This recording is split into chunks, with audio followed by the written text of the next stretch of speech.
आज की इस वीडियो में मैं आप लोगों के साथ बहुत ही चीज़ी सी चिकन लोडेड फ्राइज़ की रेसिपी शेयर करने लगी हूँ। इतनी आसान है बनाने में, यकीन कीजिए, और खाने में इतनी लज़ीज़ और मज़ेदार होती है। आप लोगों के साथ मैं रेसिपीज़ को जितना आसान बना सकती हूँ, उतना आसान बना के पेश करती हूँ।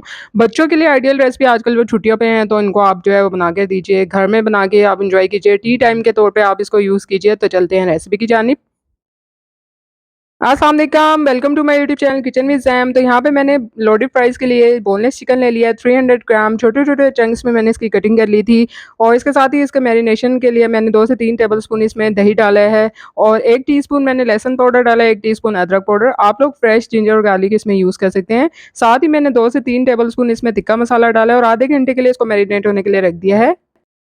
यहाँ पर तकरीबन मैंने 1 किलो के करीब आलू ले लिया था और इसको मोटे-मोटे फ्राइज़ की शक्ल में कट कर लिया था। अच्छे से वॉश कर लिया था इसको। इसके बाद मैंने इसमें आइस क्यूब्स डाल के ना इसको ठंडे पानी में रख दिया 10 मिनट के लिए। आपने 10 मिनट के लिए इसको ठंडे पानी में रखना है। तो यहाँ पे 10 मिनट हो गए थे आलू को ठंडे पानी में रखे हुए। इसके बाद मैंने पतीले में आलू को जो है वो 10 मिनट के लिए बॉयल करना है, सिर्फ़ 10 मिनट के लिए, ज़्यादा देर के लिए नहीं। और मैरिनेट हुआ हुआ चिकन जो है यहाँ पे मैंने पैन में डाल दिया था, 2 से 3 टेबलस्पून ऑयल डाल के मीडियम फ्लेम पर पकने के लिए रख दिया था। 10 मिनट तक के लिए आलू को मैंने जो है बॉयल किया था। उसके बाद एक साफ़ कपड़े पे हमने इसको अच्छे से जो है फैला देना है और अच्छे से जो है ना हमने इसको खुश्क कर लेना है, बिल्कुल ड्राई कर लेना है। इस स्टेज पर अब आप इन फ्राइज़ को जो है ना फ्रीज़ कर सकते हैं तकरीबन 1 महीने से भी ऊपर के लिए। और जब आपके बच्चे डिमांड करें ना, उनको फ्राइज़ खाना हो या घर में किसी का भी दिल करे, आप निकालें उसको, डीप फ्राई कर लें। एयर फ्राई में आप जो है वो इसको पका लें, जो आपकी अपनी चॉइस है। तो आप 1 महीने से भी ऊपर तक के लिए इसको इस तरीके से फ्रीज़ कर सकते हैं। यहाँ पे मैंने ऑयल रख दिया था कढ़ाई में डीप फ्राइंग के लिए और चिकन भी यहाँ पे अच्छे से कुक हो चुका है। अच्छा-सा हमने गोल्डन ब्राउन सा कलर देना है इसको, फ्राइज़ को। और इसके बाद मैंने इसको छन्नी में निकालते जाना है ताकि जो है ये क्रिस्पी रहें, सॉगी ना हो जाएँ।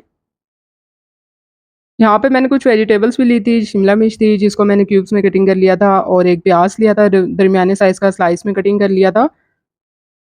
अब मैंने एक रेक्टेंगल डिश ली है और इसमें जो है सबसे पहली लेयर मैंने फ्राइज़ की लगा दी है।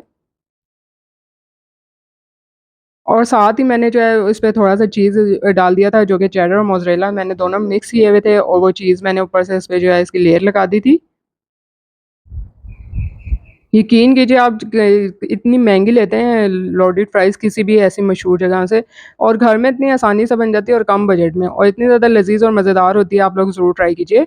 यहाँ पे मैंने इस पे वेजिटेबल्स डाल दिए हैं और साथ ही जो है ना मैंने इस पे चिकन जो हमने कुक किया हुआ था वो भी डाल देना है। चिकन को आपने बिल्कुल ड्राई नहीं करना है, थोड़ा-सा उसका साथ मसाला रहने देना है, अच्छा-सा इसमें फ्लेवर आता है इसका। चिकन डालने के बाद हमने दोबारा से इस पे चीज़ की लेयर देनी है और चेडर और मोज़रेला चीज़ दोनों मिक्स की हुई थी वो डाल दी थी और थोड़ा-सा ऑरिगैनो स्प्रिंकल कर दिया था और कुटी हुई लाल मिर्च ऊपर से मैंने जो है इस पे स्प्रिंकल कर दी थी। मैंने इसको ओवन में रख दिया था 180 डिग्री सेंटीग्रेड पर 8 से 10 मिनट के लिए, जस्ट जो है वो चीज़ मेल्ट करना है, बाकी सारी चीज़ें तो इसमें कुक हैं। आप पतीले में भी कर सकते हैं। तो देखिए, ये ओवन से निकालने के बाद कितनी लज़ीज़ और मज़ेदार लग रही हैं। तो उम्मीद करती हूँ कि आपको आज की ये चिकन लोडेड फ्राइज़ की रेसिपी पसंद आएगी। रेसिपी पसंद आई है, लाइक और शेयर करना बनता है, साथ-साथ चैनल को भी सब्सक्राइब कीजिए। आप लोगों के लिए इसी तरह से आसान और मज़ेदार रेसिपी शेयर करती रहूँगी, लेकिन शर्त ये है कि आप लोगों ने जो है बेल आइकन के बटन को प्रेस करना है ताकि मेरी हर आने वाली वीडियो आपको बर वक़्त मिल सके। जल्द मिलूँगी नई रेसिपी के साथ, तब तक के लिए इजाज़त दीजिए। अल्लाह हाफ़िज़।